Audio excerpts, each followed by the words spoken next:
జోలాలి జోలాలి నీ వల్ల పోయింది మా ఫ్యాన్ గాని. బాబు ఎవరన్నా? షాయన్న కొడుకురా దువ్వా. చాలా పెద్దోడు ఏడన్నా. సంవత్సరం అయింది కదరా. ఒరే దువ్వా, ఏమన్నా? నువ్వెప్పుడు ప్లాన్ చేస్తావురా? కాలు ఖాళీగా ఉంది. నువ్వు కూడా ఖాళీగానే ఉన్నావు కదన్నా. అవునరా, ఎమ్మెల్యే సీట్లు కొడదాం అనుకున్నాను కానీ మీరందరూ కలిసి 175 మంది పిల్లలు కానీ నా చేతిలో పెట్టేలా ఉన్నారా. అసెంబ్లీకి ఎట్లా పోవట్లేదు కదన్నా.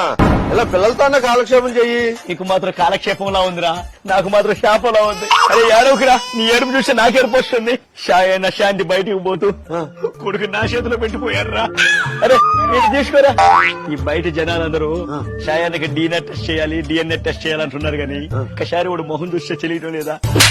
నువ్వు, షాయన్న, గోరంట్ల మాధవ్ ఈ వయసులో కూడా ఇద్దరు ఇస్తున్నారంటే ఏమన్నా మూలికలు ఏమన్నా వాడుతారా?